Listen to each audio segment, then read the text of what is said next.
Hello दोस्तों, एक बार फिर से टॉपस्तान एकेडमी पे आप सभी लोगों का मैं वेलकम करता हूं। कैसे हैं आप सभी लोग? उम्मीद है सभी लोग अच्छे होंगे। तो हम एवरेज पढ़ रहे हैं और आज हम एवरेज को कोशिश करेंगे कि हम ख़त्म करें। ठीक है, 30 क्वेश्चंस अब तक हम एवरेज के सोल्व कर चुके हैं 2 क्लासों में, जो काफ़ी इंपॉर्टेंट क्वेश्चंस थे, अलग अलग पैटर्न के क्वेश्चंस थे। बेसिक हम देख चुके हैं, ठीक है, और इम्पोर्टेंट टाइप के क्वेश्चंस हम देख चुके हैं। तो आज की क्लास काफ़ी इंपॉर्टेंट है, काफ़ी सारे लॉजिक, काफ़ी सारे कॉन्सेप्ट आज आपको मैं सिखाने वाला हूँ। ठीक है, और बिल्कुल नॉर्मल तरीके से सारी चीज़ें मैं आपको स्टेप बाय स्टेप सिखा दूंगा, तो चिंता करने की ज़रूरत नहीं है। बस क्लास देखने के बाद में एक बार फिर से देख लिया करो, थोड़े नोट्स बनाया करो और रिवीजन किया करो और प्रैक्टिस किया करो, सारी चीज़ें आसानी से हो जाएगी। तो हम एवरेज पढ़ रहे हैं, उससे पहले देखिए कई सारे लोगों के कुछ सवाल थे, कॉमन सवाल थे, वो मैं आपको बता देता हूँ। कई लोगों के सवाल तो यही थे कि सर हम आपसे कैसे कांटेक्ट कर सकते हैं, मतलब हम आपसे पर्सनली बात कैसे कर सकते हैं। एक तो ये कॉमन सवाल था आपका। तो देखो दोस्तों, मैं आपको एक चीज बता देता हूं कि मेरा एक इंस्टाग्राम का पेज है।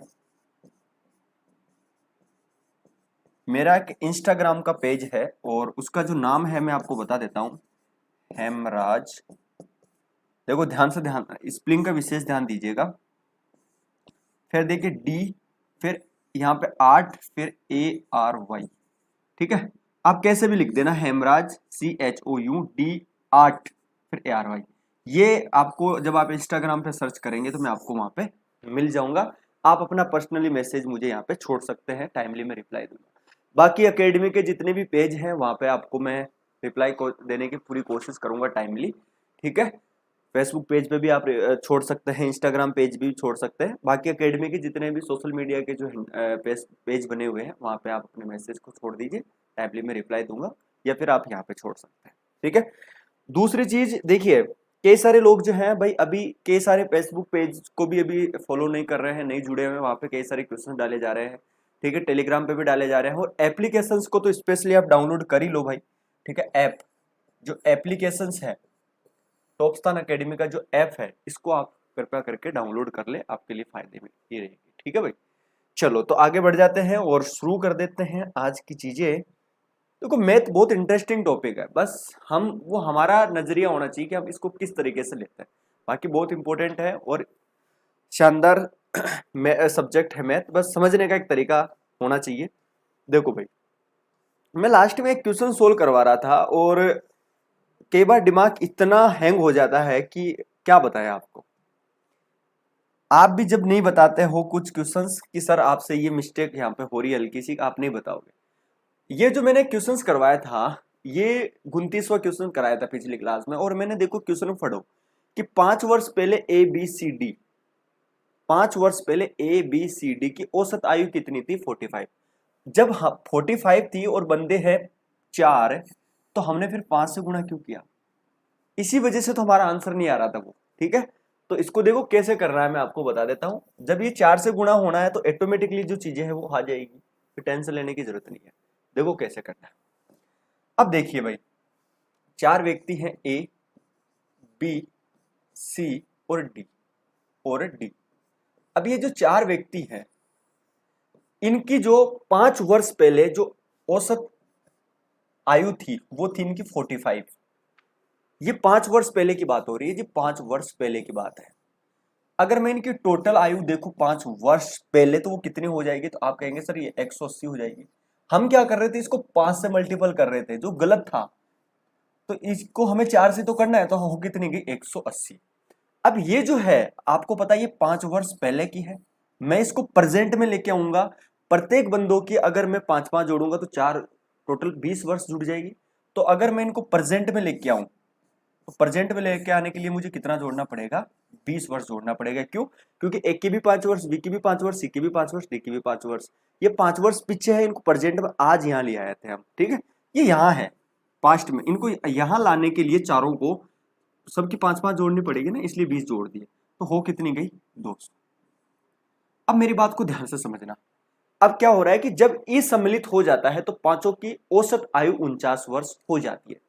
अब ये जो शामिल हो रहा है ना, देखो यही तो एक इंपॉर्टेंट चीज है कि भाई 5 वर्ष पहले चारों की टोटल जो आयु थी वो थी 200, टोटल एवरेज थी 45। अब ई शामिल हो गया तो अब व्यक्ति कितने हो गए? A, B, सी, डी और ई, ये 5 व्यक्ति हो गए। अब इन पांचों व्यक्तियों की ई जैसे शामिल हो गया तो इनकी जो वर्तमान एवरेज है वो कितनी है? 49। 49 को अगर मैं 5 से गुणा करूं तो कितना हो जाएंगे जरा बताओ? 9 पंजे 45, हाथ की 4 और ये हो जाएंगे 245। अब आप खुद आइडिया लगा लीजिए दोस्तों कि ए बी सी डी की वर्तमान उम्र जो थी टोटल तीन चारों की मिलाकर वो कितनी है? 200। और A B C D E की टोटल वर्तमान जो है वो कितनी है? 245। तो ऑब्वियसली बात है आप इसमें से इसको घटाएंगे तो 45 आंसर आएगा कि नहीं? तो ई की जो आंसर है वो यह है सी। तो ये करेक्शन कर लीजिए दोस्तों इस क्वेश्चन में, राइट आंसर इसका यह है। हम यहाँ 5 को गुणा कर रहे थे इसलिए हमारा आंसर नहीं आ रहा था। ये जो 49 वर्ष है ना, ये इन पांचों की वर्तमान एवरेज है, वर्तमान एवरेज है, पांचों की वर्तमान एवरेज है। जबकि ये 45 थी वो 5 वर्ष पहले इन चारों की थी, तो हमने इनको वर्तमान में लेके आ गए 200। क्यों? क्योंकि हमारे पास में ये पता है कि ई जैसे शामिल होता है तो इन पांचों की वर्तमान जो उम्र है वो कितनी है? 245 टोटल। इस वजह से इसमें से इसको लेस करके हमने आंसर निकाल लिया। समझ में आ गई? ऐसे ही क्वेश्चन हमें करना था और छोटी सी गलती की वजह से पास 3-4 मिनट खराब हो गई थी इसमें। ठीक है, अब आगे बढ़ जाओ। ये समझ में आ गया 45 इसका आंसर है भाई दोस्तों। तो ई की आयु ज्ञात करो। ये देखो क्वेश्चंस, ऐसे क्वेश्चंस आपको एग्जाम में बहुत सारे मिलेंगे। तो इनको देखो करने के कई सारे तरीके हैं। मैं आपको एक लॉजिकली समझा देता हूं कि एक सप्ताह में भाई आपको पता है 7 दिन होते हैं। ठीक है, अब ये कह रहा है कि यदि पूरे, देखो ध्यान से समझना, सप्ताह के पहले 4 दिन, भाई ये मान लो 1 2 3 4 5 6 7, सप्ताह के इन पहले 4 दिनों का जो औसत तापमान है वो कितना है? 40। ये ठीक है, ये है। और आगे क्या बोल रहे हैं? जबकि अंतिम 4 दिनों का, अच्छा अंतिम 4 दिनों का, इसका मतलब यहां का अंतिम 4 दिनों की तो बात हो रही है। ओके, तो पहले स्टार्टिंग के 4 का तो ये हो गया, जबकि अंतिम 4 का ये हो गया कितना? 41। ये हो गया। यदि पूरे सप्ताह का औसत तापमान, इस पूरे सप्ताह का अगर मैं औसत तापमान की बात करूं तो वो कितना है? तो वो है आपका कितना? यही है ना पॉइंट, ये है। तो देखो आपको कुछ भी नहीं करना, इन पहले 4 दिनों का टोटल तापमान देख लो आप कितना है। तो इन पहले 4 दिनों का तापमान हम देखते हैं तो 40 है ना। इसको अगर मैं 4 से मल्टीपल करूं तो कितना हो जाएगा? तो ये हो जाएगा आपका 160.8 डिग्री सेल्सियस। ठीक है जी। और इन लास्ट के 4 का देखूं तो इनको 4 से कर दो तो ये हो गया आपका 12, हाथ की 1, 4 एकम 4 1 5 और ये हो गया 16, 165 डिग्री सेल्सियस। अब देखो इनको आप जोड़ दो। ठीक है, इनको आप जोड़ दो, इनको आप जोड़ेंगे तो देखो 165 और ये हो गया, ये होना है। ठीक है, और ये हो गया आपका 32। तो ये टोटल हो गया 326, टोटल हो गया आपका 326 डिग्री सेल्सियस। ठीक है, और यहाँ पे कितना है? इनको गुणा करो तो ये हो जाएगा आपका 7 के 42, 42 के 2, हाथ की 4 और ये 4 एकम 4, 7 चौक 28। यही हो रहा है ना। चलो, तो आपको कुछ नहीं करना, इन 326 में से ये घटा दो, आपका आंसर आ जाएगा। तो घटा दो भाई, यही है ना। चलो घटा देते हैं। तो देखो एक कॉमन सी चीज हम यूज कर लेते हैं। देखो यहाँ सब लॉजिकली चीजों को हम यूज कर रहे हैं। तो यहाँ पे तो 8 आना है, ठीक है, यहाँ 5 बच जाएगा, यहाँ पे 1। तो कहीं ऑप्शन में मिल रहा है क्या हमें? तो अभी मिल रहा है। देखो ये भी चांस हो सकता है, ठीक है, ये नहीं हो सकता, ये वैसे नहीं हो सकता, ठीक है, और ये वैसे ही नहीं होगा। तो इसका जो राइट आंसर है वो ऑप्शन नंबर डी होगा। आप खुद देख लो, क्योंकि यहाँ 5 बचेंगे, 1 चला गया, फिर आपका 1 बचा यहाँ पे, इसके बाद में यहाँ कितना बच जाएगा? 31। 31 ही तो बचेगा ना। हाँ, लेकिन ये 31 क्यों आ रहा है? 41 आना चाहिए। ठीक है ठीक है ठीक है ठीक है, 5 में से 1 चला गया। हाँ, तो यहाँ बच जाएगा आपका 4, ये लो। ठीक है, 41.8 डिग्री सेल्सियस, ये इसका राइट आंसर हो जाएगा। तो आपको करना क्या? आपने सीखा क्या? आपने कुछ भी नहीं है, कि पहले 7 का काउंट कर लो। तो हमने 7 का काउंट कर लिया पहले कि 7 का कितना हो जाएगा, तो 7 का होगा आपका ये 284.2। और पहले 4 दिनों का जोड़ लो, लास्ट के 4 दिनों का जोड़ के इन दोनों में से इस 7 दिन को घटा दो, आपका आंसर आ जाएगा। ठीक है, बस ऐसे कर लेना इस सवाल को, आपका सीधा सा आंसर मिलेगा। ओके भाई, आगे बढ़ जाए। चलो, एक कंपनी ने वर्ष के पहले 3 माह में 4000 वस्तुएं प्रतिमाह बनाई तथा पूरे वर्ष में इतनी वस्तुएं बनाई, अगले 9 माह में कितनी औसत वस्तुएं प्रतिमाह बनाई। बहुत इजी सवाल है, कोई दिक्कत ही नहीं है, आराम से इस सवाल को आप कर सकते हैं, कोई दिक्कत नहीं है, आराम से कर सकते हो दोस्तों। देखो ध्यान से समझना, करने के कई सारे तरीके होते हैं, वो डिपेंड करता है कि आप उस तरीकों को किस तरीके से करते हैं। देखिए, एक कंपनी ने वर्ष के पहले 3 माह में 4000 वस्तुएं प्रति माह बनाई तथा पूरे वर्ष में इतनी वस्तुएं बनाई, अगले 9 माह में कितनी औसत वस्तुएं प्रति माह बनाई। देखो दोस्तों ध्यान से समझिए एक बार कि टोटल 12 महीने होते हैं, टोटल 12 माह होते हैं। अब इस 12 माह में से इन्होंने क्या करा है कि पहले 3 माह, जो पहले 3 मंथ है ना, उसमें जो 4000 वस्तु प्रति माह के हिसाब से इन्होंने बनाई है, तो इन्होंने 4000 वस्तुएं बनाई है टोटल। ध्यान से समझिएगा, तो अगर मैं टोटल बात करूं तो कितनी हो जाएगी, 12000। ये बात समझ में आ रही है? हाँ, तो स्टार्टिंग के पहले 3 महीनों के अंदर जो वस्तु बनाई गई है वो 12000 बनाई गई है। क्यों? क्योंकि कंपनी ने वर्ष के पहले 3 माह में 4000 वस्तुएं प्रति माह के हिसाब से बनाई, तो 3 माह में बना दी 12000। तथा पूरे वर्ष में, ध्यान से समझिएगा, तथा पूरे वर्ष में, अब ये देखिए यही तो एक लॉजिक वाली बात होती है, तथा पूरे वर्ष में 4375 वस्तुएं प्रति माह के औसत से बनाई। तो 12 महीनों में जो इन्होंने वस्तुएं बनाई है, 12 महीनों का जो एवरेज दिया हुआ है वो कितना दिया हुआ है, इतना दिया हुआ है। तो मैं ये देख लेता हूं कि 12 महीने में टोटल कितनी बनाई है, तो अब इसको 12 से गुणा कर लो एक बार। तो देखो 12 पंजे 60 हो गया, हाथ की 6 हो गया, 12 स्तंभ 84 हो गया, 90 हो गया, 6 हो गया, 9 हो गया, 36 हो गया, ठीक है 36, फिर आपका 45 हो गया, 45 का 5, फिर 4, और ये 12 चौक 48, ये हो गया आपका 52।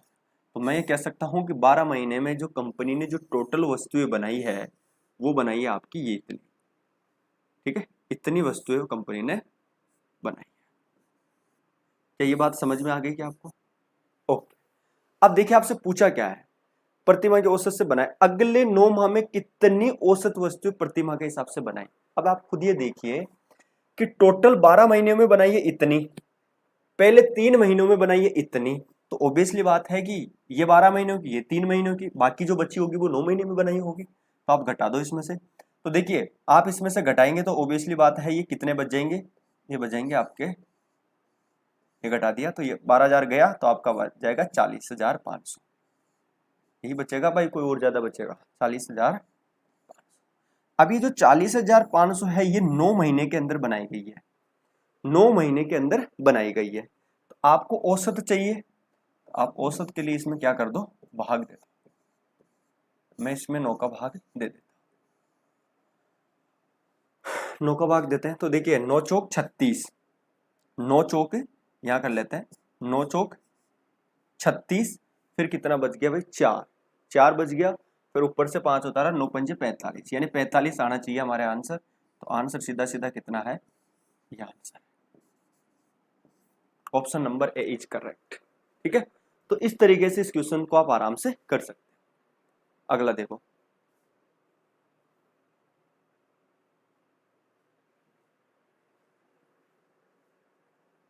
समझ में तो आ रहा है ना, इसको दिमाग लगाओ जरा, पूरे क्वेश्चन करने हैं, मैं 60 के 60, अभी तो 33वां चल रहा है, ठीक है।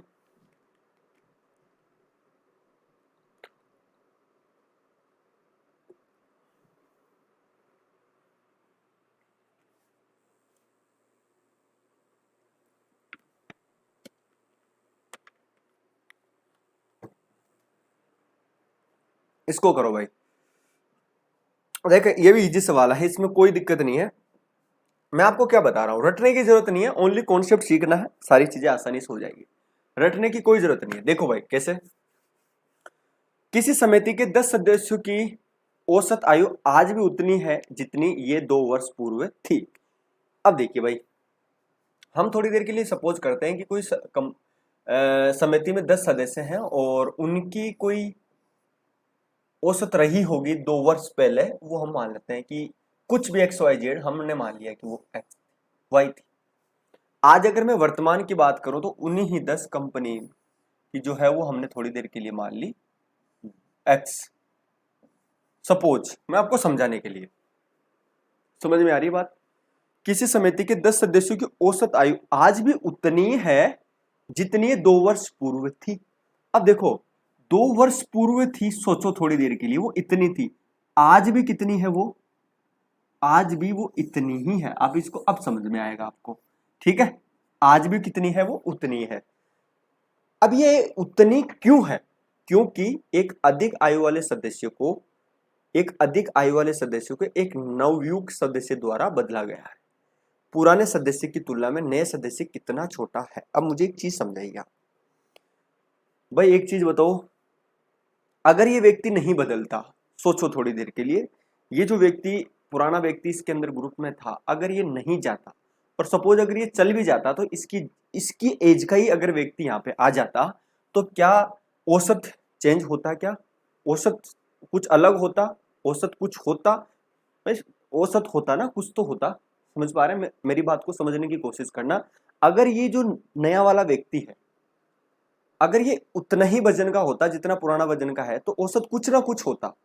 लेकिन हुआ क्या चीज है कि ये इतना छोटा है कि इसने औसत को पीछे धकेल दिया। और कितना पीछे धकेल दिया, जितना ये 2 साल पहले था। तो ये 2 साल पहले जितना, ये 2 साल पहले जितना था, तो ऑब्वियसली बात है कि 2 साल पहले लिए ले गया 10 खिलाड़ियों का, ठीक है, तो टोटली कितना छोटा रहा होगा, आप कहेंगे सर ये 20 वर्ष छोटा रहा होगा। क्यों रहा होगा, ऐसा क्यों है, मैं आपको बता देता हूं क्यों। क्योंकि अगर ये 20 वर्ष का छोटा उससे नहीं होता, उसी के बराबर होता, तो औसत पीछे थोड़ी जाता, औसत आगे बढ़ता, कुछ औसत होता। लेकिन ये छोटा होने की वजह से इसकी जो एवरेज है सभी की, वो 2 वर्ष पीछे खिसक गई। अगर प्रत्येक की 2 वर्ष खिंचेगी तो 10 आदमी की 20 वर्ष खिसक गई। इसका मतलब अंतर कितना निकलेगा, तो आंसर 20 है। यही मेरा राइट।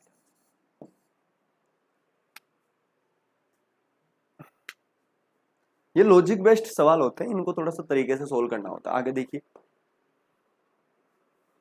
किसी क्रिकेट टीम में 2 खिलाड़ियों की आयु क्रम से 17 वर्ष तथा 20 वर्ष है। इनके स्थान पर 2 नए खिलाड़ी लेने पर टीम के खिलाड़ी की औसत 2 महीने कम हो जाती है। नए खिलाड़ी की औसत आयु क्या है, इसको देखो भाई, ये बहुत अच्छा सवाल है, बहुत ही प्यारा सवाल है, समझिए थोड़ा सा। देखिए भाई दोस्तों, कि जो हमारी क्रिकेट टीम होती है उसमें 11 प्लेयर होते हैं, 11 प्लेयर होते हैं। समझिए, किसी क्रिकेट टीम में 2 खिलाड़ियों की आयु क्रम से, 2 प्लेयर है, हमने एक मान लिया कि प्लेयर एक है जो 17 वर्ष का है, ठीक है, एक जो प्लेयर है वो हमने बी ले लिया, और वो जो प्लेयर है वो 20 वर्ष का है। देखो बहुत ही काम की चीज है भाई, समझ में आराम से आ जाएगा। समझ में आ रही है मेरी बात को। अब हुआ क्या कि इन दोनों की जगह कोई 2 नए प्लेयर आ गए, मान लो कि वो एक्स और वाई आ गए, ठीक है। ये जैसे ही गए हैं, 2 नए खिलाड़ी लेने पर टीम के खिलाड़ियों की जो औसत आयु है 2 महीने कम हो जाती है। अब यार एक चीज बताइए, ये जो व्यक्ति है ए और बी, ये टीम से निकाल दिए हमने, इनकी जगह एक्स और वाई 2 खिलाड़ी नए ले लिए। जैसे ही नए लिए, जो खिलाड़ियों की जो 11 प्लेयर हैं, उन 11 प्लेयरों की जो उम्र है, मेरी बात ध्यान से समझना, औसत उम्र वो 2 महीने कम हो जाती है प्रत्येक की। तो टोटल कितनी कम हो जाएगी, तो टोटल हो जाएगी आपकी 22 महीने। ध्यान से समझना, 22 महीने कम हो जाएगी। ये बात समझ में आ रही है, क्यों कम हो गई, क्योंकि ये जो एक्स और वाई दोनों जो प्लेयर आए हैं ना, ये जो एक्स और वाई दोनों जो प्लेयर आए हैं ना, इनकी जो औसत एवरेज जो इनकी उम्र है ना, वो छोटे हैं इनकी तुलना में। क्योंकि अगर इनकी उम्र इनसे बड़ी होती तो हमारा एवरेज बढ़ता, क्योंकि प्लेयर तो 11 ही है।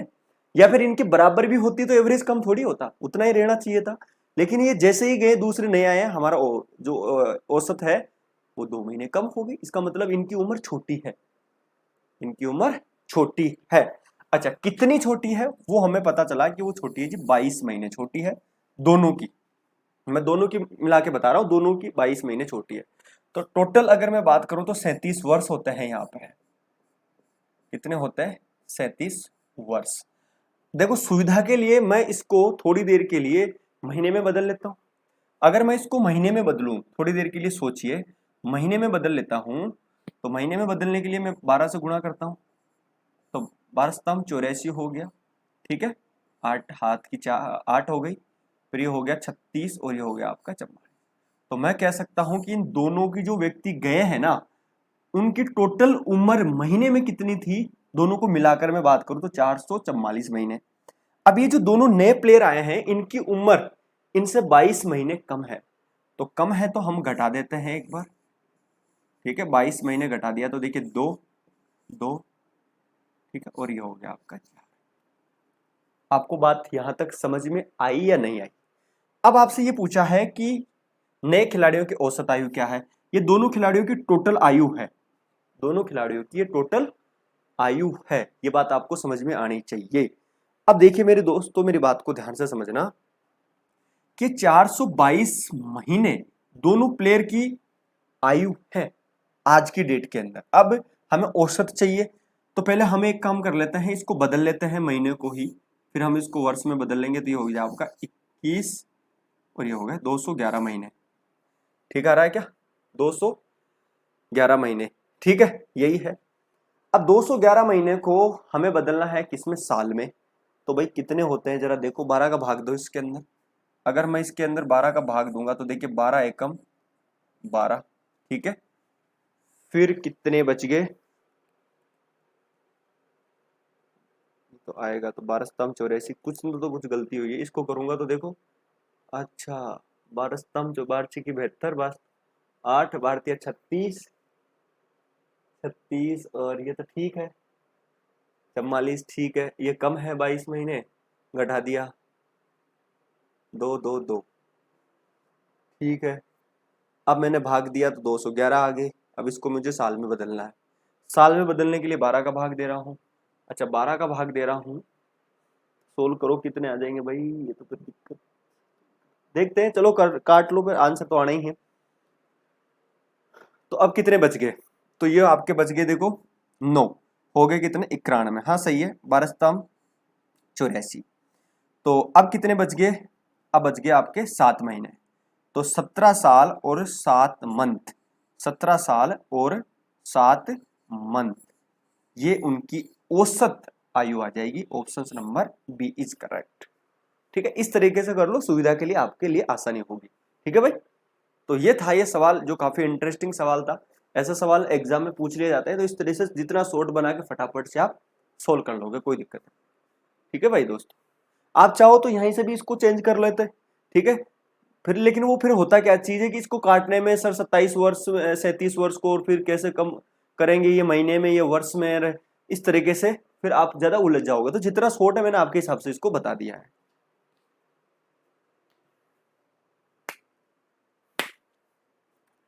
8 पुरुषों में 2 पुरुषों की आयु क्रम से 21 वर्ष तथा 23 वर्ष है। इनके स्थान पर 2 नए पुरुषों को लेने पर इनकी औसत आयु में 2 वर्ष की वृद्धि हो जाती है। दोनों नए पुरुषों की, ये क्या है? काफी इंटरेस्टिंग सवाल है भाई ये भी। देखो इसको कैसे करना है। 8 पुरुषों में से 2 पुरुषों की आयु क्रमशः, ये तो मैंने करा दिया ना, ये तो सेम सवाल है दोस्तों, है ना। ये तो सेम सवाल है, आप इसको करके देखोगे तो ये तो सेम सा सवाल है। बस उसमें कम हो रही थी, पिछले वाले सवाल में देखो कम हो रही थी, और इसके अंदर क्या हो रही है? बढ़ रही है। तो देखिए 8 पुरुष है, 8 पुरुष है, और इनकी 8 पुरुषों में 2 पुरुषों की आयु क्रम से कितनी है? 21 और 23 वर्ष, ठीक है। चलो जी, इनके स्थान पर 2 नए पुरुषों को लेने पर इनकी औसत आयु में 2 वर्ष की वृद्धि हो जाती है। इसका मतलब जो 2 नए पुरुष आए हैं, मान लेते हैं कि ये ए थे, ये ए था, ये बी है। अब जो दो नए आए हैं इनकी जो उम्र है वो इनसे बड़ी है, तभी तो हमारा एवरेज बढ़ा। तो आप ये देखिए कि कितना बढ़ा। तो आप कहेंगे सर दो दो बढ़ा प्रत्येक पे, तो कितना बढ़ गया होगा 16। तो देखिए इनकी उम्र ये तो थी 21 और 23, यानी ये तो थी ये एक्स्ट्रा थी। तो अगर मैं देखूं इनकी टोटल बात करूं तो ये कितनी हो जाएगी 60। आपसे दोनों की पुरुषों की औसत पूछी है तो आंसर कितना हो जाएगा 30। बस यही इसका राइट आंसर है।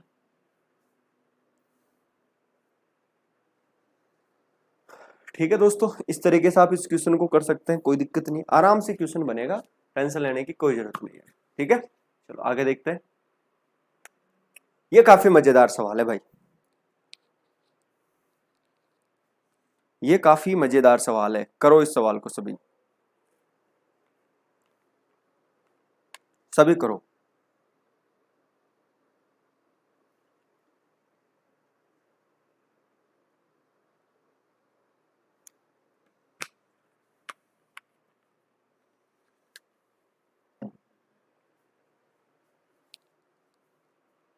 करो भाई इस सवाल को। राम की वर्तमान आयु उसके पुत्र की वर्तमान आयु से तिगुनी है तथा उसके पिता की आयु का 2/5 है। तीनों की आयु की औसत आयु 46 वर्ष है। राम की वर्तमान आयु तथा उसके पिता की वर्तमान आयु में कितना अंतर है। देखो दोस्तों ये काफी मोस्ट सवाल है, ठीक है, टेंशन लेने की जरूरत नहीं है, मैं आपको समझाता हूँ कैसे करना है। आराम से समझाऊंगा, एक एक कॉन्सेप्ट को तरीके से सीखते हैं। ठीक है, बस इसमें थोड़ा सा लॉजिक है, तभी तो मैं आपको बोलता हूँ। प्रैक्टिस करोगे तो लॉजिक को पकड़ लोगे, नहीं प्रैक्टिस करोगे तो फिर दिक्कत आती है, समझ नहीं पाओगे अच्छे से। ठीक है, तो प्रैक्टिस करनी होती है चीजों में। ठीक है भाई, तीन चीज है, तीन चीज हम ले लेते हैं कि एक ले लेता हूं मैं इधर राम, एक हम राम का सन ले लेते हैं, और एक राम के हम फादर ले लेते हैं। भाई आपको समझने में थोड़ी सी आसानी हो जाएगी, कोई दिक्कत नहीं है। हम राम के फादर ले लिए हैं। अब देखिए दोस्तों, ये राम का और ये राम के पिताजी है। ठीक है, अब जो सवाल कह रहा है वो ध्यान से समझ लो। क्या बोल रहा है, एक एक स्टेप को पढ़ो। ये से बोल रहा है कि राम की वर्तमान आयु उसके पुत्र की वर्तमान आयु से तिगनी है, ठीक, तथा उसके पिता की आयु का 2/5 है। अब यार एक चीज मुझे बताओ कि राम की वर्तमान आयु तो है ना उसके सन से तो कितनी है 3 गुना, लेकिन राम की जो आयु है ना उसके पिता की आयु का 2/5 है।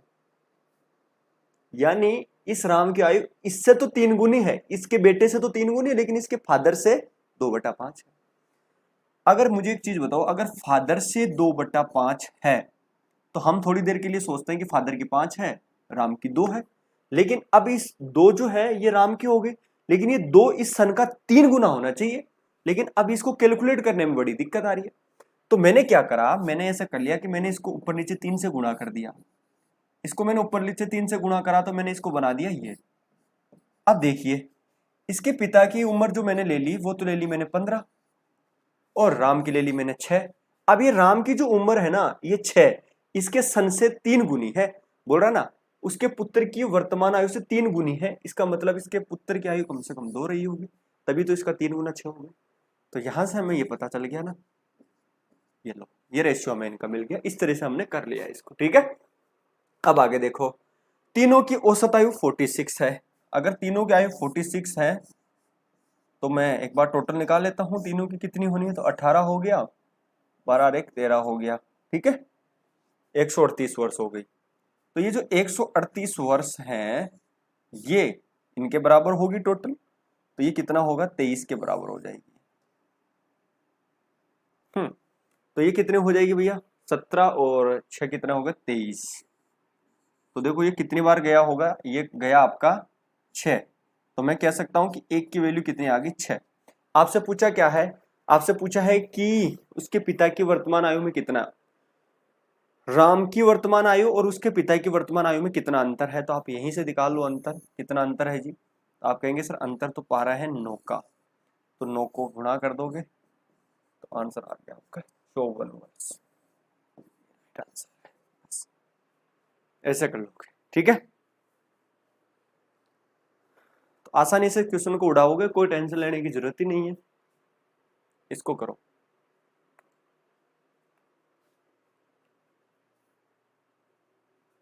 देखो दोस्तों, मैं अब यहां से एक कॉन्सेप्ट सिखा रहा हूं मैं। ऐसा सवाल मैंने पिछली क्लास में आपको बताया था। क्या बताया था? कि कोई ग्रुप होता है, कोई ग्रुप होता है, इस ग्रुप में या तो कोई व्यक्ति आता है या कोई व्यक्ति जाता है। तो पिछले वाले सवाल में वो सवाल अगर मैं निकालने की कोशिश करूं, एक बार अगर मिल जाए तो मैं आपको दिखाने की कोशिश करूं उस सवाल को।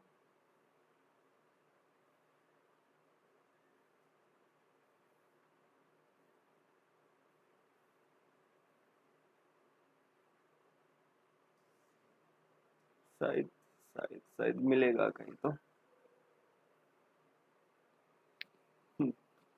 ये देखो, ये सवाल, ये मैंने आपको बताया था ना कि गणित में 28 छात्रों द्वारा प्राप्त अंकों का औसत 50 था। 8 छात्र विद्यालय छोड़कर चले गए।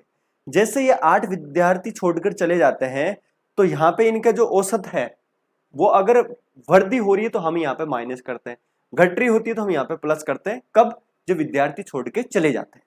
अब इस सवाल में देखो, अब इस सवाल में देखो आप जरा एक बार, आपको सारी चीज अच्छे से क्लियर आएगी।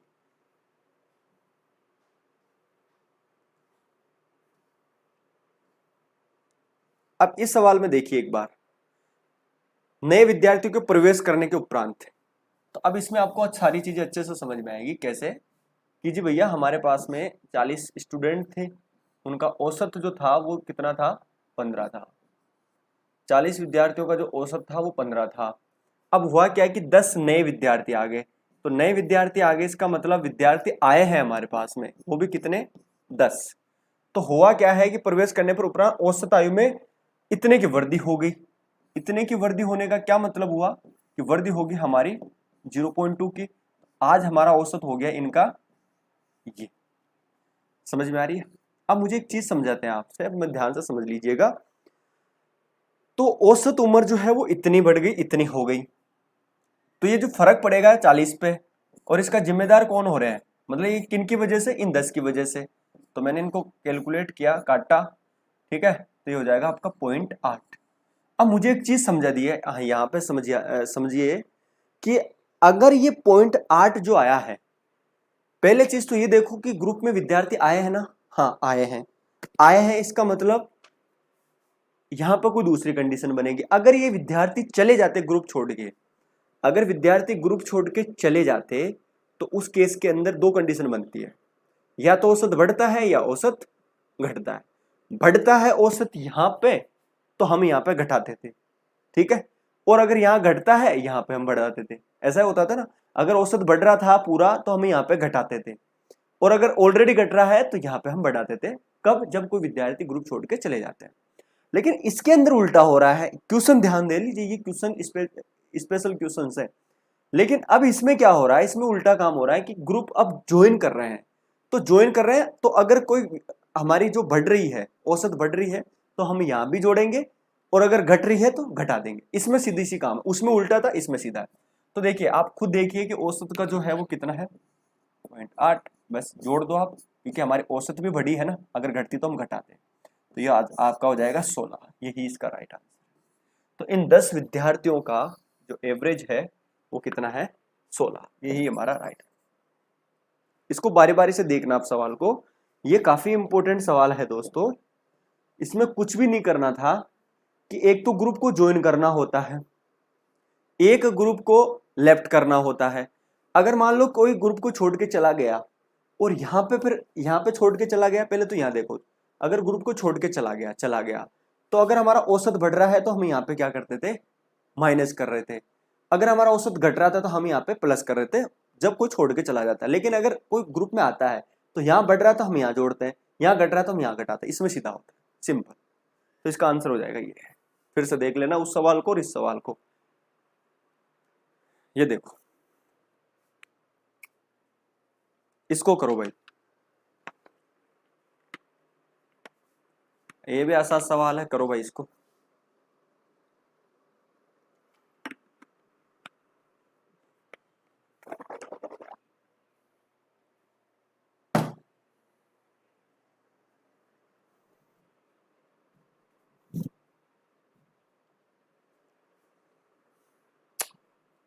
3 लड़कों की औसत आयु 16 वर्ष है। यदि उनके आयु का अनुपात यह है तो सबसे छोटे लड़के की आयु क्या है?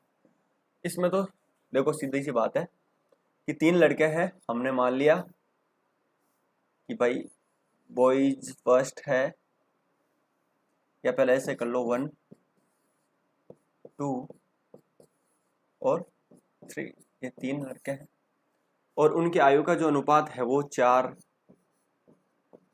5 और 7 है। ये तो सिंपल है। अच्छा, इनकी जो एवरेज है, इनका जो एवरेज है वो कितना है? 16। तो टोटल कितना हो जाएगा? 48। सिंपल। तो 48 किसके बराबर है? इनके योग के बराबर। तो ये कितना हो जाएगा? 12 और ये 16। आपसे पूछा क्या है? सबसे छोटे लड़के की आयु कौन सी? तो सबसे छोटा यही है, 4 से गुणा कर दो, ये 4, तो ये हो जाएगा आपका 12। ये इसका राइट आंसर। बस आगे देखो भाई इसमें कोई इतनी वो नहीं है, बस प्रैक्टिस करोगे सारे सवाल बनेंगे, आसानी से सवाल बन जाएंगे। एक कक्षा के 30 छात्रों की औसत आयु 15 वर्ष है। एक 20 वर्षीय छात्रा छोड़कर चली गई, इसके स्थान पर 2 नए छात्र आ गए जिनकी आयु का अंतर 5 वर्ष है। यदि अब सभी छात्रों की औसत आयु 15 वर्ष हो तो नए छात्रों में सबसे छोटे आयु कितनी है? ये काफी अच्छा सवाल है, इंपॉर्टेंट सवाल है। ठीक है, देखो भाई सवाल को करो सभी लोग, फटो एक बार इसको ध्यान से।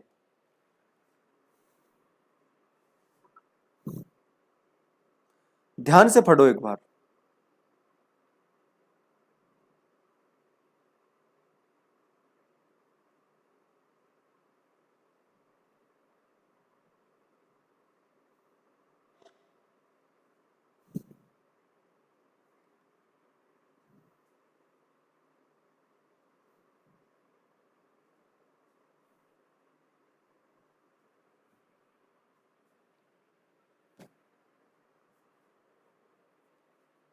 देखिए दोस्तों, ध्यान से समझना, इंटरेस्टिंग सवाल है भाई।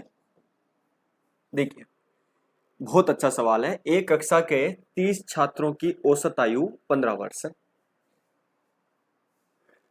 छात्र है हमारे पास में 30 और इनकी जो औसत आयु है, एज है, वो 15 वर्ष है। तो टोटल कितनी हो गई जरा बताइए मुझे? टोटल हो गई 445। टोटल कितनी हो गई? 445। अगर ये टोटल 445 हो गई है, अब मेरी बात को ध्यान से समझना। कितने छात्र हैं जी? 30। एक 20 वर्षीय छात्रा कक्षा छोड़कर चली गई। तो छोड़कर चली गई है, मेरी बात को ध्यान से समझना, कितने वर्ष की छोड़ के चली गई है? तो आप कहेंगे कि सर एक 20 वर्षीय छात्रा छोड़ के चली गई है, तो अब हमारे पास में जो छात्र बचे हैं, आप कहेंगे सर 29 ही तो बचे, 29 ही तो बचे। मेरी बात को सोचना भाई, ये 20 वर्ष की अगर मैं निकाल दूं तो अब कितने बचे हैं हमारे पास में? तो हम कहेंगे सर 430। अगर ये 20 वाली छोड़ के चली जाती है तो ऑब्वियसली बात है कि 29 की टोटल उम्र कितनी बच रही है? 430। बात तो समझ में आ रही है? बहुत बढ़िया। अब हम आगे की ओर चलते हैं। इसके स्थान पर देखिए, इसके स्थान पर हुआ क्या है कि 2 नए छात्र आए हैं। ठीक है, इनके स्थान पर 2 नए छात्र आ गए जिनकी आयु का अंतर 5 है। अब थोड़ी देर के लिए सोचें कि 2 आए हैं नए, ये मान लेते हैं ए आया है और ये आ गया आपका बी आया।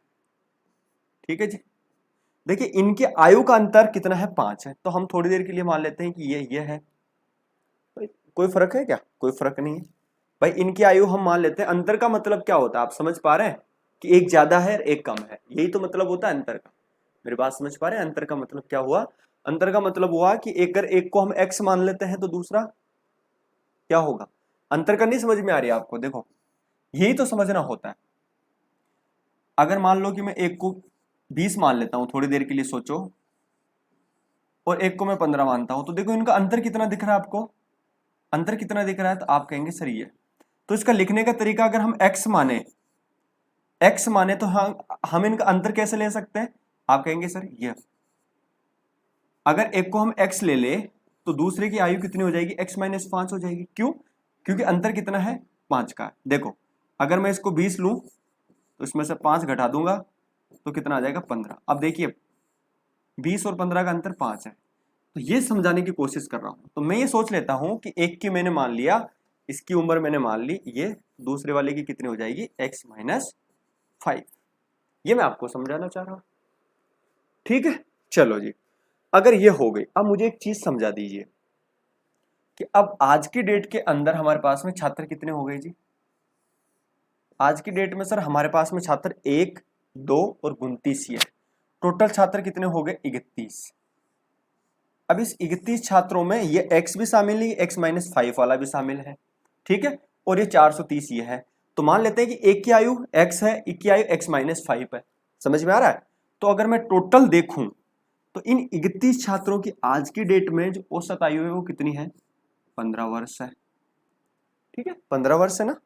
तो मैं क्या सोल्व कर दूं इसको, तो 31 को अगर मैं 15 से सोल्व कर रहा हूं, एक बार यहाँ ले लीजिए टोटल निकालने के लिए, तो ये हो जाएगा सर 15 एकम 15, हाथ की 1, 15 × 45 और 1 465। अब देखिए ये 31 छात्रों की टोटल आयु है, जिसके अंदर 29 की तो कितनी है, 430 तो 29 की होगी, प्लस ये x और x, ये दोनों जुड़ जाएंगे क्योंकि इसकी भी x और इसकी x-5, तो ये हो जाएगा आपका 2x-5। अब देखिए इस 430 में से 5 लेस कर देते हैं तो 425 बच गया। तो सिंपल ये जो है, यही तो इंपॉर्टेंट चीज समझाने की कोशिश कर रहा हूं मैं आपको कि जो ये टोटल कितनी 31 छात्रों की आयु है और ये है कितनी टोटल 465। बस अब यहां से आप x की वैल्यू निकाल लो। तो देखो निकालने का एक तरीका है कि 470 है उधर, ये उधर चला जाएगा, 470 हो जाएगा, 470 में से ये चला जाएगा 30, तो 40 बच जाएगा। तो 2x बराबर 40, तो x की वैल्यू ऑटोमेटिक कितनी आ जाएगी, 20। जब x की वैल्यू ऑटोमेटिक 20 आ जाएगी तो आपसे पूछा क्या है, छात्रों में सबसे छोटे की आयु कितनी। जब एक की 20 है, एक की 20 है तो ये दूसरा की x-5 है, तो इसकी कितनी हो जाएगी, 15 हो जाएगी। और यही आपसे आंसर पूछा है, यही आपसे आंसर पूछा है, ऐसा ही हमें करना है, ठीक है भाई दोस्तों।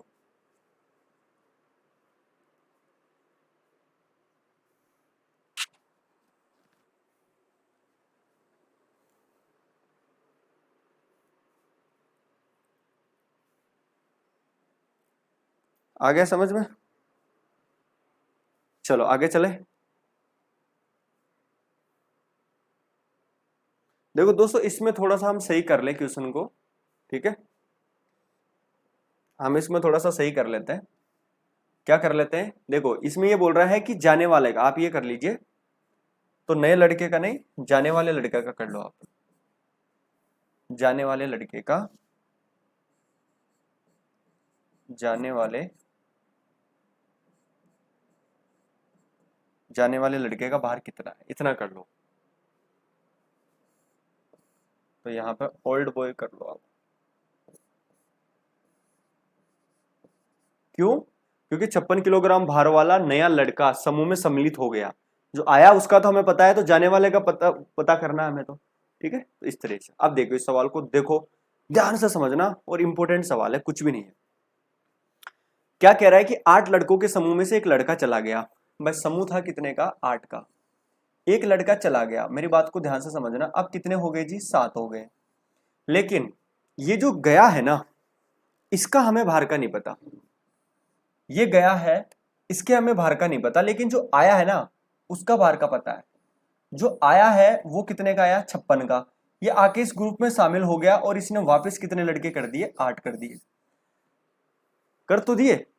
लेकिन हुआ क्या, जैसे ही शामिल हुआ तो औसत भार में 2.5 किलोग्राम की वृद्धि हो गई। तो 2.5 किलोग्राम की वृद्धि हो गई, प्रत्येक की तो 8 है, तो टोटल कितना हो जाएगा, 8 दूनी 16 हो जाएगा, कितना, 20।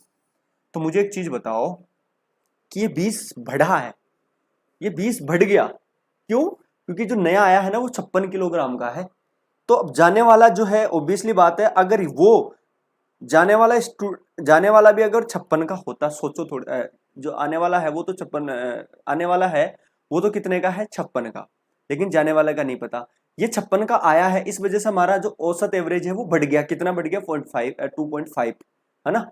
अगर ये 2.5 बढ़ गया है, इसका मतलब हुआ क्या है कि हमारा जो बंदा जो है, वो जाने वाला जो बंदा है वो इससे 20 छोटा होगा।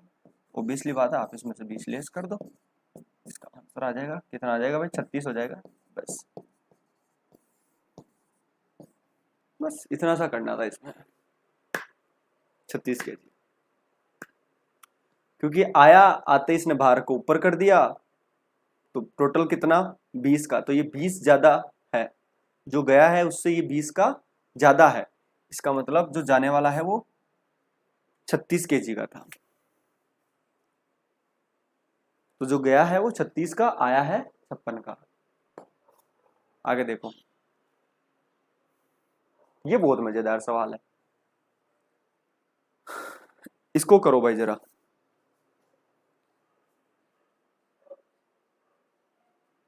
इस सवाल को करो।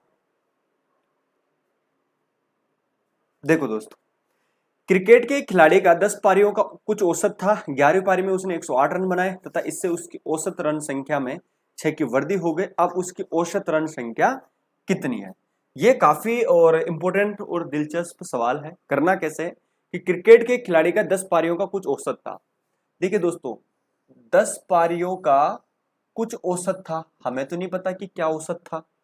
सपोज थोड़ी देर के लिए हम मान लेते हैं, इसको करने का बेटर तरीका बता देता हूं, कभी नहीं भूलोगे, और इसको मैं बेसिक ही तरीके से समझाऊंगा आपको। मान लेते हैं कि 10 पारियों का औसत था कितना, x। समझ में आ रहा है?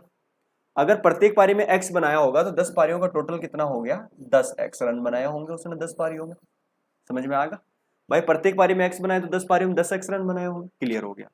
अब आज की डेट में क्या हुआ है कि उसने एक पारी खेली, एक और पारी खेली, तो अब पारियां कितनी होगी, 11 पारियां हो गई।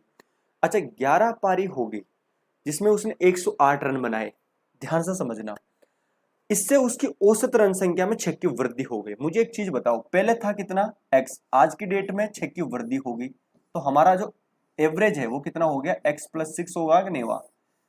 तो 11 पारियों का जो औसत रन रेट है वो x+6 है, यानी प्रत्येक पारी में आज की डेट का जो है 11 पारी खेलने के बाद में, क्यों, क्योंकि इस 11वीं पारी में उसने रन जो बनाए 108 रन बना दिए। इस 11वीं पारी में 108 रन बनाने की वजह से औसत 6 बढ़ गया। पहले x था, अब कितना हो गया, x+6, तो अब जो औसत हो गया 11 पारियों का वो x+6 हो गया। ठीक है, तो इससे उसकी औसत रन संख्या में 6 की वृद्धि होगी। अब उसका औसत रन संख्या कितनी है? तो मुझे एक चीज बताओ, अगर मैं इसको सेट करूं तो करना कैसे है? देखिए 10 पारियां खेली होगी उसने, ठीक है, 10 पारियों में x बनाए तो टोटल 10 पारियों में रन कितने बनाए, 10x। 11 पारियां थी, 11 पारी सॉरी 11वीं पारी में कितने रन बनाए, 108। अब मुझे एक चीज बताओ, ये कितने पारियों के रन है? तो आप ये कहेंगे कि सर ये 11 पारियों के रन है, क्योंकि 10x तो ये वाले 10x पारियों के रन, तो सॉरी 10 पारियों के रन है 10x, वो तो हमने यहाँ लिख दिया। 11वीं पारी में कितने बनाए, ये। अब ये टोटल जो है ना 11 पारियों के रन है, 11 पारियों के ये टोटल रन है। अब ये 11 पारियों के रन है तो इसके बराबर भी 11 पारियों के कुछ ना कुछ होना चाहिए।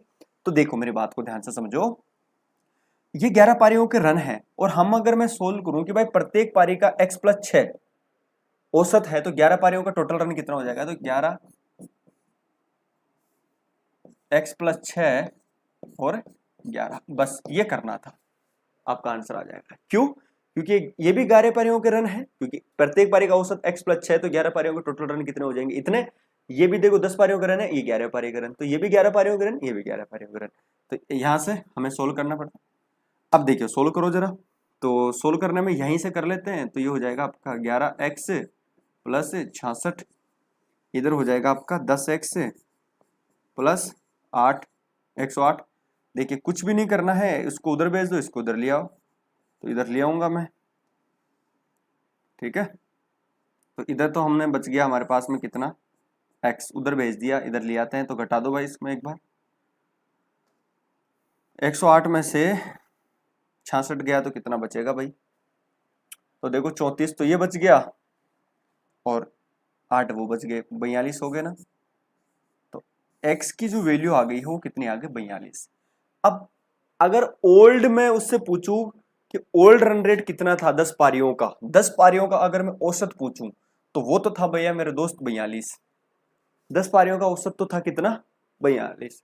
लेकिन जैसे 11वीं पारी खेली तो अब 11वीं पारियों का जो औसत अब पूछ रहा है, अब उसकी औसत रन संख्या कितनी है, तो देखो 6 की वृद्धि होगी, तो ऑब्वियसली बात है, अब कितना हो जाएगा उसका 48। यही उसका राइट आंसर है। समझ में आ गया? क्योंकि जब 11वीं पारी उसने नहीं खेली, एक मैच उसने नहीं खेला था, तब 10 पारियों का एक्स था, वो समझ में आ रहा है। तो हमने एक्स की वैल्यू सोल्व कर लिया। अगर वो 10 ही पारियां खेलता, टोटल 10 पारियां खेलता, तो वो इस हिसाब से रन बनाता, तो 10 पारियों में 420 रन बनाता। वो कितने रन बनाता? 420 रन आराम से बना लेता अपना। लेकिन जैसे ही 11वीं पारी खेली, उसमें 108 रन मारे उसने। ठीक है, अब 108 रन मारने की वजह से औसत बढ़ गया, कितना बढ़ गया? 6 बढ़ गया। और पारियां कितनी होगी? 11। तो आज की डेट में पूछ रहा है कि 11वीं पारी खेलने के बाद में औसत क्या है, तो वो औसत आपका 48 है।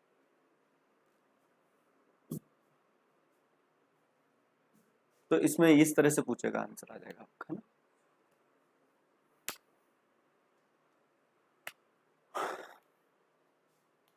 ये करो कि एक क्रिकेट मैच में 6 खिलाड़ियों का औसत रन संख्या 36 थी। यदि इनमें से एक खिलाड़ी ने 16 रन बनाए हैं, तो शेष खिलाड़ियों की औसत रन संख्या कितनी है? एक क्रिकेट मैच में 6 खिलाड़ियों की औसत रन संख्या ये थी, 6 खिलाड़ियों की ये थी, तो टोटल यहां से सोल्व कर ले। छचंग का 36 108 हो जाएगा, सॉरी ये हो जाएगा 18 और ये हो जाएगा 216।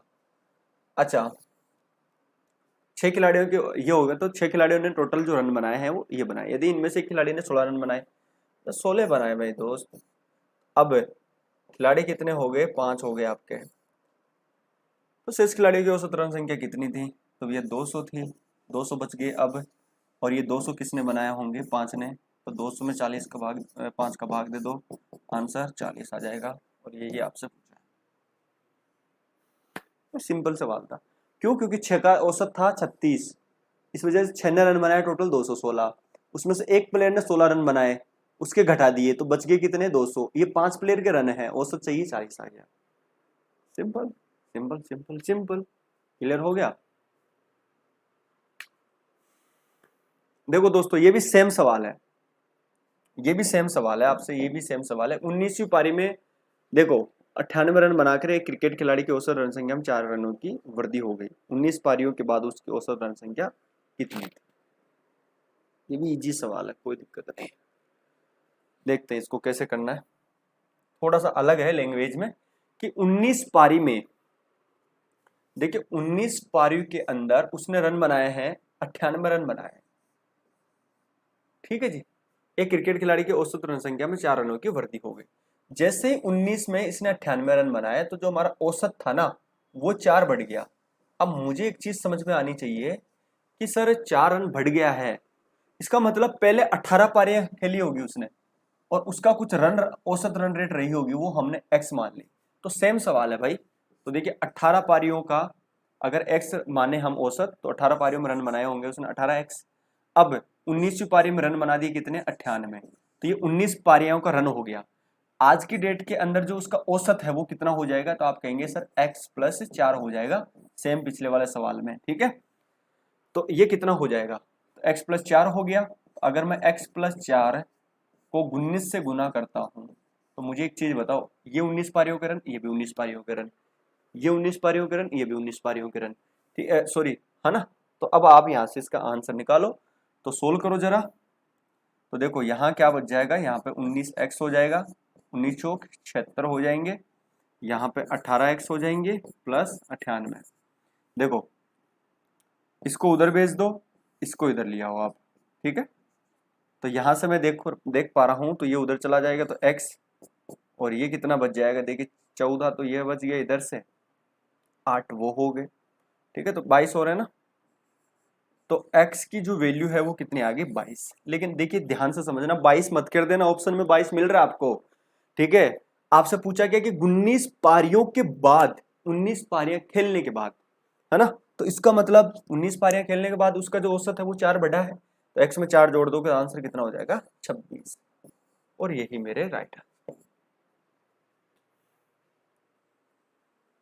बस इस तरह से सवाल उड़ाने थे, कोई दिक्कत ही नहीं। अगला सवाल करो भाई इसको।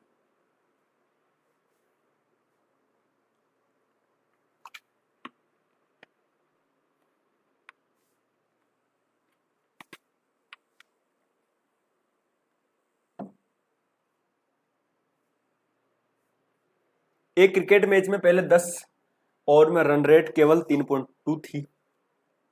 भाई क्या दिक्कत हो गई, समझते हैं, ध्यान से समझते हैं। भाई 50 ओवरों का मैच था,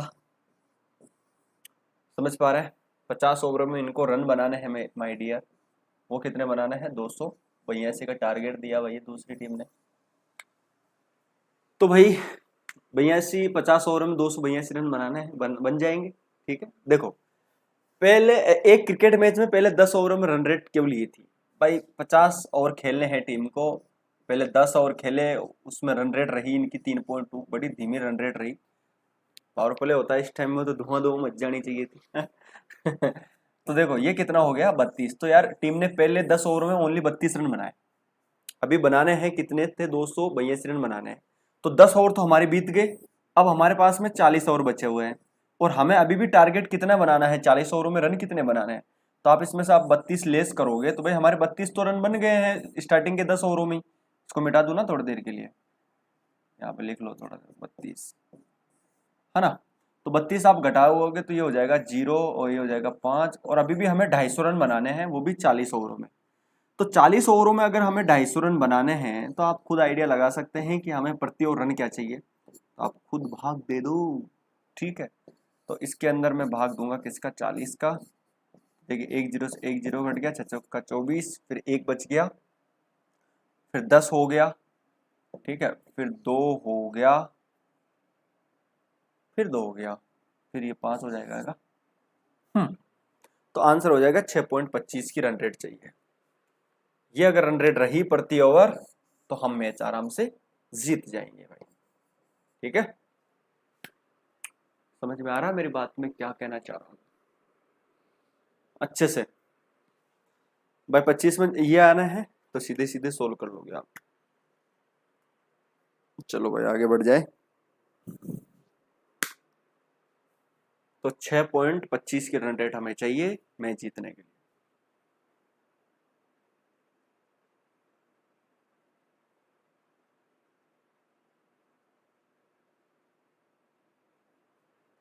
आगे देखो,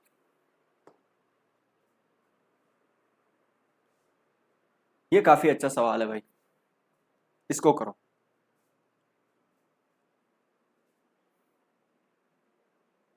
एक कार जीप और ट्रैक्टर की गति के बीच अनुपात क्रम से 3:5:2 है। जीप की गति ट्रैक्टर की गति की 250% है, जो 12 में ये 360 किलोमीटर दूरी तय करता है। कार और जीप की औसत गति कितनी है। करिए भाई इस सवाल को, काफी अच्छा सवाल है ये भी। कि कार जीप और ट्रैक्टर की गति के बीच का अनुपात जो है वो इतना है। जीप की गति ट्रैक्टर की गति की 250% है, जो 12 घंटे में 360 किलोमीटर की दूरी तय करता है। कार और जीप की औसत गति कितनी है।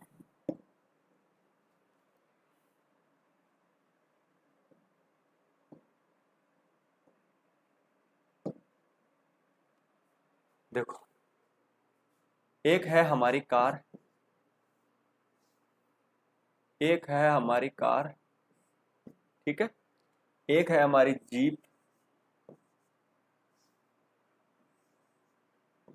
अरे जीप कैसे लिखा है जीप को, ये जीप, ठीक। और एक है हमारा ट्रैक्टर, ट्रैक्टर ऐसे लिखा जाता है ना, ट्रैक्टर, ट्रैक्टर लिख दिया इन्होंने। ठीक है, ट्रैक्टर, ट्रैक्टर। अब देखिए दोस्तों, इनकी जो स्पीड का रेशियो है वो 3:5:2 है। आगे कह रहा है कि जीप की गति, यानी जीप की गति जो है हमारी वो ट्रैक्टर की गति की 250% है। अब जो ट्रैक्टर है ना, ये ट्रैक्टर जो है ना, ये 12 घंटे के अंदर 360 किलोमीटर की दूरी तय करता है। तो 1 घंटे में कितना करेगा, 30 किलोमीटर की दूरी। तो मैं ये कह सकता हूं कि इसकी स्पीड, जो ट्रैक्टर की स्पीड है हमारी, वो 30 किलोमीटर पर आवर है। अब एक चीज देखिए कि भैया जो जीप की गति है ना वो 30 किलोमीटर का 250% है। तो मैं 30 का 250% सोल्व कर लेता हूं एक बार। 10 से 10 10 से 10। तो मुझे पता चल गया कि हमारी जो जीप है उसकी जो स्पीड है वो 75 किलोमीटर पर आवर है। भाई ये तो हमें दिया हुआ है ना, सारी चीजें सामने ही है कि ट्रैक्टर जो है वो 12 घंटे में 360 किलोमीटर दूरी तय करता है, तो उसकी स्पीड निकाली हमने 30 किलोमीटर।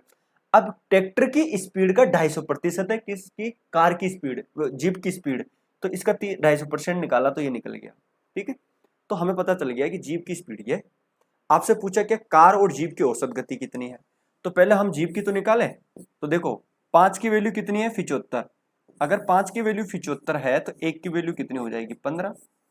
तो 3 की वैल्यू कितनी हो जाएगी, 45।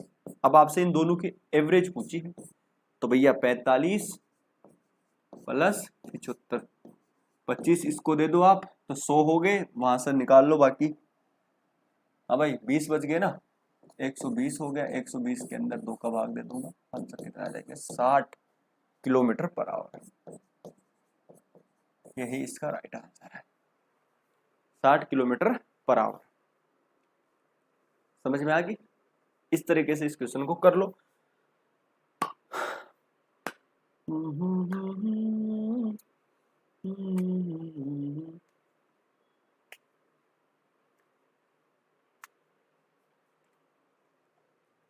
आगे बढ़ जाए, तो अच्छा सवाल था, इंटरेस्टिंग सवाल था भाई,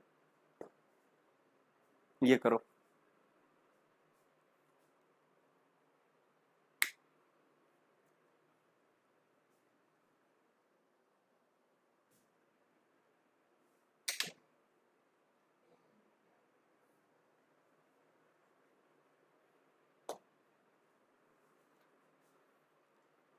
देखो 5 वर्ष पूर्व पी और क्यू की औसत आयु 25 वर्ष।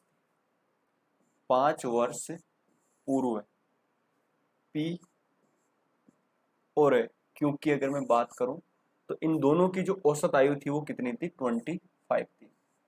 अगर इनकी 25 थी तो मैं टोटल देख लो एक बार, वो थी आप 25 थी तो वो हो गई आपकी 50।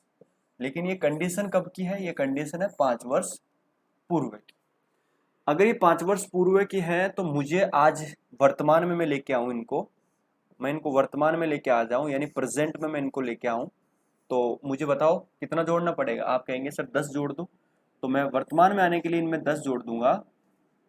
वर्तमान में आने के लिए अगर मैं इसमें 10 जोड़ दूंगा तो आज दोनों की पी और क्यू की वर्तमान उम्र कितनी हो जाएगी, हो जाएगी आपकी 60। कोई दिक्कत है क्या, कोई दिक्कत नहीं है। अब आगे देखिए, आज पी क्यू आर, आज पी क्यू और आर, इनकी औसत आयु कितनी है, इनकी औसत आयु है ये, तो टोटल कितनी हो जाएगी इनकी, 75। तो आपसे पूछा क्या है कि 5 वर्ष पश्चात आर की आयु ज्ञात करें। तो पहले हम ये तो देख लें, पहले हम ये तो देख लें कि आर की आज क्या है, हम ये देख लेते हैं। अगर इन तीनों की आयु यह है आज की डेट में पी क्यू आर की, तो आप खुद ऑब्वियसली देखिए कि अगर P plus Q plus R की वर्तमान तीनों की टोटल आयु यह है, मुझे आर की वर्तमान निकालनी है, तो इन पी और क्यू की वर्तमान निकाल दूं मैं 60। तो मैं पी और क्यू की वर्तमान निकाल दूंगा तो आर की वैल्यू कितनी आ जाएगी जी हमारी, इसमें से 60 लेस कर दोगे तो वो आ जाएगी आपकी 15। अब ये आर की जो है वर्तमान उम्र है, आर की क्या है, ये वर्तमान है, हमें इसको 5 वर्ष पीछे लेके जाना है, तो इनको 5 वर्ष पीछे लेके जाना है, तो घटा दो तो आंसर हो जाएगा आपका 10 वर्ष। 10 तो आया नहीं, आर की आयु ज्ञात करें 5 वर्ष, अच्छा पश्चात, आफ्टर बोल रहा है ना, age after 5 years will be होगी, हाँ सॉरी आगे की पूछ रहा है ना, 5 वर्ष आगे की पूछ रहा है, तो वो हो जाएगी आपकी 5 ऐड कर दो तो हो जाएगी आपकी 20। बस सिंपल था, सिंपल सवाल।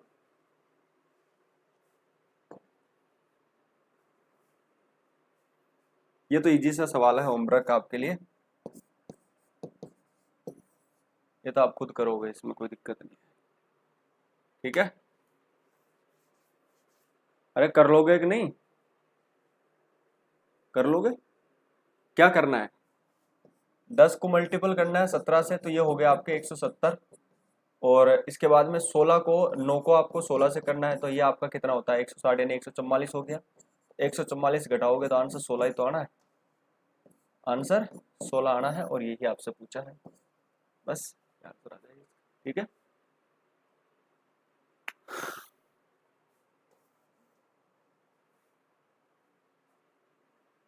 ठीक है ना।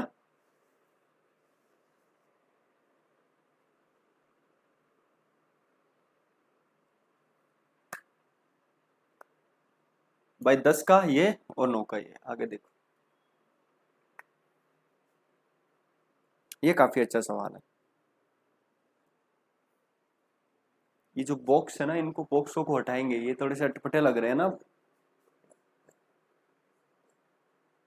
3 बॉक्सों में बना दिया इसको।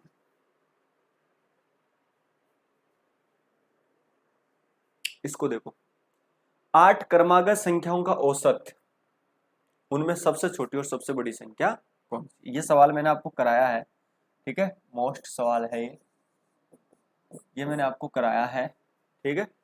देखिए 8 क्रमागत संख्या है। देखिए दोस्तों ध्यान से समझना, हमने मान लिया पहली ए है, बी है, सी है, डी है, ई है, एफ है, जी है, एच है।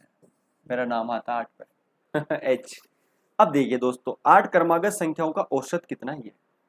तो मुझे बताओ कि अगर ये लगातार चल रही है, क्रमागत है, इसका मतलब एवरेज इनका बीच का आना है, वो कितना है 6.5।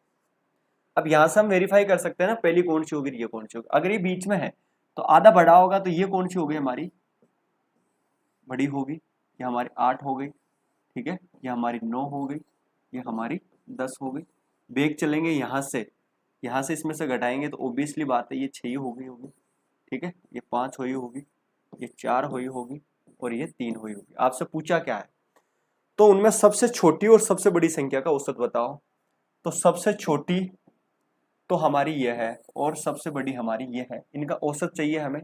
तो ये हो गया 13 में से कितना घटा दिए, 13 में 2 का भाग दे दो, आंसर 6.5 का ही आना है, ठीक है। ये सवाल तो इन्होंने बड़ा जबरदस्त पूछ लिया है ना, ये औसत आ गया। अच्छा सवाल है भाई ये, ठीक है, 6.5।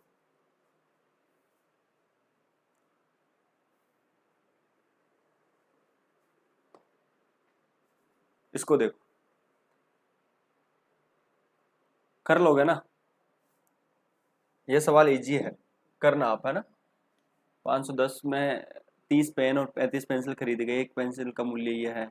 इजी सवाल है, आप करना इस दोस्तों, इस सवाल को, बिल्कुल इजी है, ठीक है, बिल्कुल नॉर्मल सवाल है ये, तो आराम से कर लोगे इसका।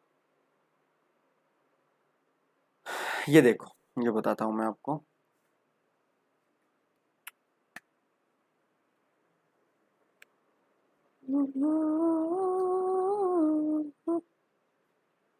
भाई दोस्तों ऐसा है कि केवल क्लास लेने से ही काम नहीं चलेगा, साथ के साथ रिवीजन भी करना पड़ेगा, प्रैक्टिस भी करनी पड़ेगी, और क्वेश्चंस निकालने भी पड़ेंगे। मजा तभी है, केवल प्रैक्टिस से पार नहीं पड़ेगी, वो सॉरी, केवल क्लास से पार नहीं पड़ेगी, प्रैक्टिस भी करनी है, ठीक है। 10 संख्याओं का औसत 15 है, ज्ञात किया गया बाद में, सॉरी 10 संख्याओं का औसत 15 है। देखिए 10 संख्याओं का जो औसत है वो कितना है 15, तो टोटल कितना रहा होगा 150। ओके, 10 संख्याओं का टोटल मान कितना हो गया, ये हो गया। बाद में ज्ञात हुआ कि औसत करते समय एक संख्या 36 के स्थान पर 26 ली गई। लेनी चाहिए थी कितनी 36, लेकिन ले कितनी गई 10। तो ओबियसली बात है हमने 10 कम लिया है, तो 10 अभी हमें जोड़ना है, तो 10 हम इसके अंदर जोड़ देते हैं, तो ये कितना हो गया 160। अब आपसे औसत पूछ रहा है वापस, तो औसत कितना हो जाएगा 16। सी, बस ऐसे कर लोगे आप इसको आंसर, ठीक है। ये तो बच्चे वाले सवाल है। ये सवाल देखो, काफी अच्छा सवाल है, इसको देखो।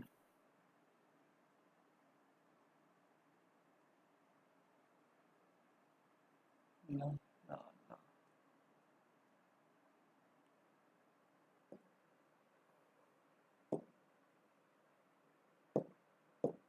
इसको देखो, x संख्याओं का औसत y एवं y संख्याओं का औसत x है, सभी संख्याओं का औसत याद करो। भाई बहुत अच्छा संख्या, देखो x संख्याओं का, सही दिख रहा है ना, x संख्याओं का औसत अगर मैं देखूं तो वो y है, तो टोटल कितना हो जाएगा x और y, ठीक है। अब क्या बोल रहा है कि वायु संख्याओं का जो औसत है वो x है ना, वो x है, तो टोटल कितना हो जाएगा, वही x और y। तो आपसे पूछा सभी संख्याओं का औसत बताओ, तो ये जुड़ जाएगा, तो ये हो जाएगा आपका 2xy, और नीचे टोटल संख्या कौन सी है, x और y। यही इसका आंसर है। गजब का सवाल है यार, है ना, इजी सवाल था भाई। ये देखिए कि x संख्याओं का औसत y है। अगर हमने x संख्याओं का औसत y लिया है, x संख्याओं का औसत हमने y लिया है, तो टोटल x संख्याओं का मान कितना हो जाएगा, xy। फिर y संख्याओं का औसत x है, तो टोटल y संख्याओं का मान कितना हो जाएगा, xy। अब ये पूछ रहा है, अब आपसे क्या पूछा है कि सभी संख्याओं का, इन सभी संख्याओं का औसत बताओ। तो हमने ये देखा कि भाई सभी संख्या है, तो इन x संख्याओं का मान कितना होगा ये, इन y संख्याओं का टोटल मान कितना होगा ये। तो फिर हमने इनका इन दोनों संख्याओं का भाग दिया इसके अंदर, इस तरह से आंसर निकल। तो इजी सवाल है।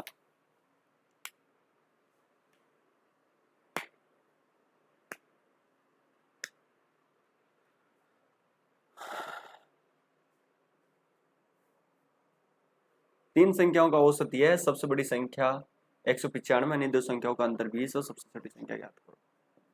कर लोगे ना इस सवाल को, कति चुट्टू सवाल है, चुट्टू सवाल, होमवर्क, नॉर्मल सवाल है ये भी आप कर लोगे, ठीक है। ये भी आपके लिए होमवर्क है, कोई बड़े सवाल नहीं है, नॉर्मल सवाल है, ठीक है, बता चुका हूं मैं। ये त्रुटि वाला है, ये मैं आपको करवा चुका हूँ, नॉर्मल सवाल है, ठीक है, अभी करवाए हैं कुछ सवाल, ठीक है जी भाई। और ये आपको पता है मिक्सर एंड मिश्रण, मिक्सर एंड एलिगेशन वाला जो चैप्टर था उसका लॉजिक है, तो ये भी आपका होमवर्क है, आप कर लोगे इसको, कोई दिक्कत ही नहीं है, ठीक है भाई। ये देखो थोड़ा काम का सवाल है, ये थोड़ा मोस्ट सवाल है, मैं बताता हूँ इसको कैसे करना है। देखिए 6 संख्याओं का औसत जो है वो है 32। यदि प्रथम 3 संख्याओं का औसत 2 बढ़ा दिया जाए और बची हुई संख्याओं में 4 घटा दिया जाए तो नया औसत क्या होगा। देखिए भाई 6 संख्याएं हैं और इन 6 संख्याओं का जो औसत है ना वो 32 है, समझ में आ रही है बात। अब देखिए संख्या 6 है, 1 2 3 4 5 6, ठीक है, हमने 6 ले ली, चलो हमने ऐसे ले लेते हैं, ए ले लेते हैं, A B C D E और एफ। अब ये 6 संख्या है, तो अब ये क्या कहना क्या चाह रहा है, ये कहना ये चाह रहा है कि यदि प्रथम 3 संख्याओं को 2-2 बढ़ा दे, अगर हम इन स्टार्टिंग की 3 संख्याओं को 2-2 बढ़ा दे, इसको भी हमने 2 बढ़ा दिया, ठीक है, इसको भी हम 2 बढ़ा देंगे, ठीक है, इसको भी हम 2 बढ़ा देंगे, ठीक है। अब ये कह रहा है बची हुई प्रत्येक संख्या को 4 घटा दे, तो इनमें से हमें क्या करना है, 4 घटाना है। देखो इनमें से हमें 4 घटाना है प्रत्येक में से, इसमें से भी हमें क्या करना है, 4 घटाना है, इसमें से भी हमें क्या करना है, 4 घटा दे, और इसमें से हमें 4 घटा दे। तो आप ये देखिए इनमें तो आपने क्या कर रहा, इनमें तो आपने सब में 2-2 जोड़ा, 2-2 बढ़ा दिया ना, और इनमें 4-4 घटा दिया। तो पहली संख्याओं में ओवरऑल 3 संख्याओं में कितना जोड़ा आपने, आप कहेंगे कि सर इन पहली जो तीनों संख्या है ना, इनमें इन पहली 3 संख्याओं के अंदर हमने टोटल जो जोड़ा है वो 6 जोड़ा है, और इन लास्ट की जो ये तीनों संख्या है इनमें से हमने कितना घटा दिया है, आप कहेंगे सर इनमें से हमने 12 लेस कर दिया है। यानी इन तीनों संख्याओं में तो हमने 3 दे दिया और लास्ट की तीनों संख्याओं से हमने 12 ले लिया। तो ओवरऑल मुझे एक चीज बताओ, आपने अभी भी इनसे 6 ज्यादा ले लिया, 6 आपने इनसे निकाल लिया, 6 क्या कर लिया आपने, निकाल लिया इनसे। तो यह हमें 6 निकालना पड़ेगा इस 32 इसमें से, तो इनका टोटल कितना हो जाएगा, तो टोटल हो जाएगा यह 12 और 18 192। इस 192 से हमें क्या करना पड़ेगा, 6 निकालना पड़ेगा। तो इसमें से अगर हमने 6 निकाला तो ये 1 ये बचेगा, और अब आपसे पूछा क्या है इनका औसत, तो 6 का भाग दे दो, आंसर कितना हो जाएगा 31। यही इसका राइट आंसर है। ये अच्छा सवाल है, लॉजिकली सवाल था थोड़ा, ठीक है ना, ऐसे कर लेना इस सवाल को, या आप कर ही लोगे मिश्रण एंड एलिगेशन से, मैं बता देता हूं। 10 गेंदों में कुछ लाल है कुछ सफेद, 10 गेंदों में कुछ लाल है कुछ सफेद गेंद है, सभी गेंदों का औसत मूल्य 28 है, लाल गेंदों का औसत मूल्य 25 है, सभी गेंदों का ये बताओ। देखो भाई, हम ले लेते हैं कि एक तरफ हमारी रेड गेंद ले लेते हैं, ठीक है, और कुछ व्हाइट ले लेते हैं, समझ में आ रही है। अच्छा, सभी गेंदों का औसत मूल्य जो है वो कितना है, 28 है। अच्छा, जो व्हाइट है ना, ध्यान से समझिए, सभी सफेद गेंदों का औसत मूल्य है वो 30 है, और सभी, ध्यान से समझिए, और 10 गेंदे थे टोटल तो, और ध्यान से समझना, सभी गेंदों का औसत मूल्य 28 हो गया, और लाल गेंदों का औसत मूल्य कितना है, 25 है। तो मिश्रण एंड एलिगेशन वाले उससे हम इसको करेंगे तो ये हो जाएगा आपका 2, ये हो जाएगा आपका 3। तो रेड गेंद का रेशियो तो कितना है, जो कितनी है 2, और ये कितनी है 3। टोटल गेंदें कितनी है जी 10। ये 10 किसके बराबर, इन 5 के बराबर। आपसे पूछा क्या है, आपसे सफेद गेंदों की संख्या पूछी है तो वो 3 है, मतलब 3 के बराबर है, तो आंसर कितना हो जाएगा 6, और यही मेरा राइट आंसर है। ठीक है भाई।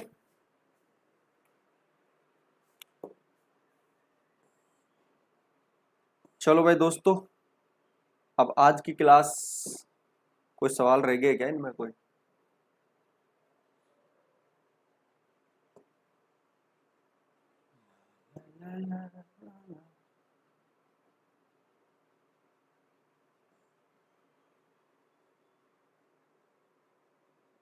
अच्छा, रह गए।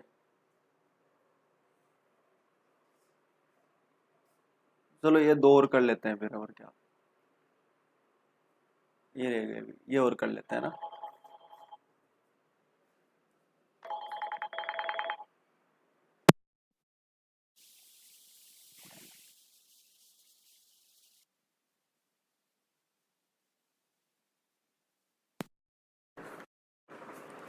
इनको देखो भाई, एक पुस्तकालय में आने वाले सैलानियों की औसत संख्या रविवार को 510 तथा अन्य दिनों में 240, 30 दिनों के माह में जो रविवार से प्रारंभ होता है, ठीक है, प्रतिदिन औसत सैलानियों की संख्या क्या है? भाई मुझे एक चीज बताओ, जो महीना रविवार से शुरू होगा,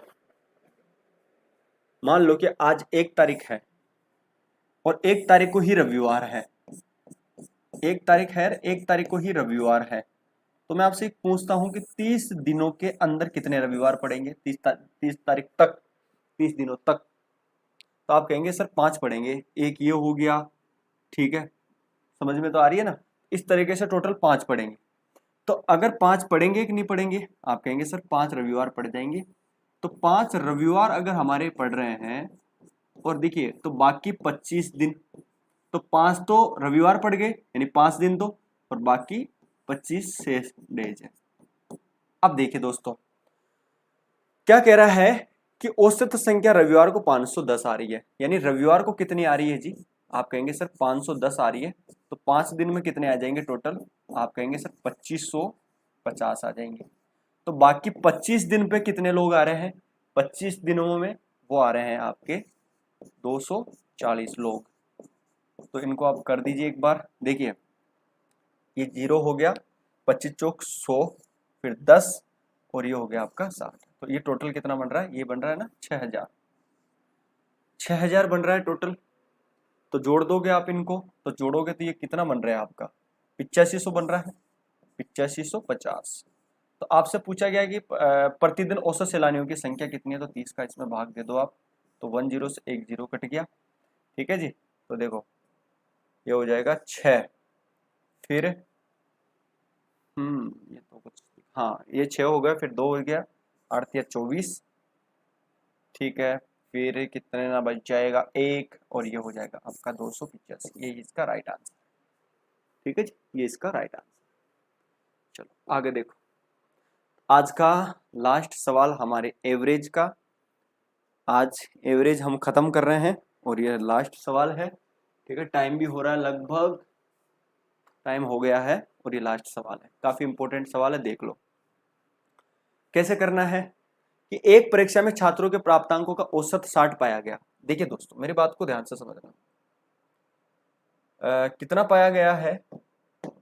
एक परीक्षा में छात्रों के प्राप्तांकों का औसत 60 पाया गया। कितना पाया गया दिख रहा है ना, 60 पाया गया। गुणात्मक त्रुटियों को दूर करके कुछ 100 परीक्षार्थियों के औसत प्राप्तांक 60 के बजाय 30 हो गए।